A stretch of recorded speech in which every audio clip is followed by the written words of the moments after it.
On September 5th, 2017, Hurricane Irma became a Category 5 hurricane with winds over 180 miles per hour, enough force to rip apart homes and offices.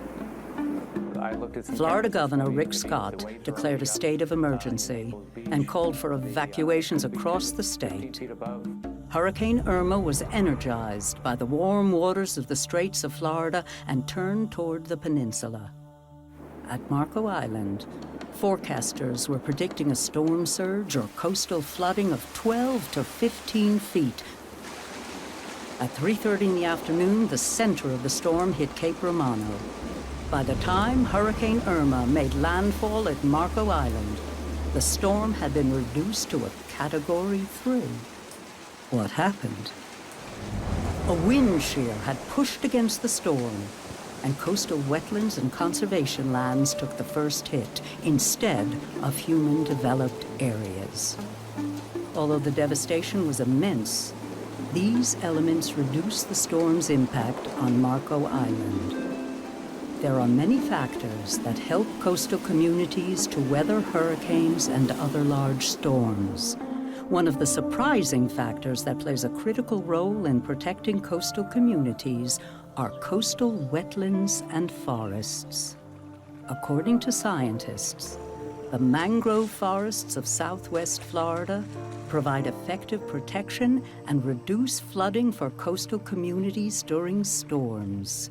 You know, after the tsunamis and out in the Asia, and we've seen it here in South Florida, the importance of forests, particularly forested wetlands, related to storm surge and hurricane protection. And they can knock down waves, they can protect shorelines from eroding, they can protect housing that's behind the trees. They're very important in storm surge and during hurricane season. Adapted to life in harsh coastal conditions, Florida's mangrove forests are essential to protecting the coastline of Southwest Florida. It's Mother Nature out there and all those natural resources working in harmony and healthy, because that's what keeps them resilient against storms, and that resiliency is our resiliency.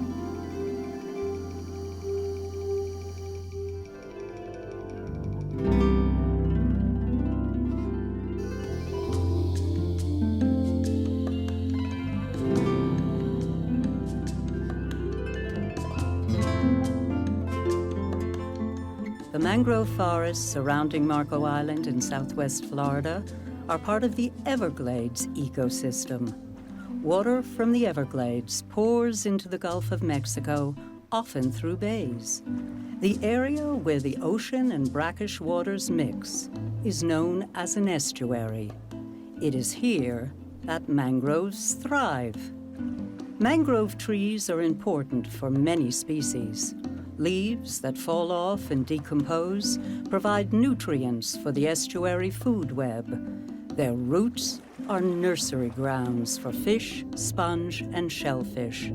And their branches are roosts and rookeries for birds.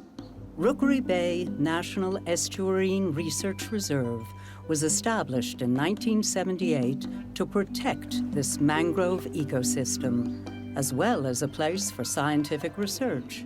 Since mangrove forests make up much of the region's coastline, it was here that Dr. Robert Twilley decided to focus his research on mangroves. Ario Lugo offered an opportunity for me to work in the mangroves here at Rookery Bay, and so I jumped on that as a topic for my dissertation, and the rest is history, as they say.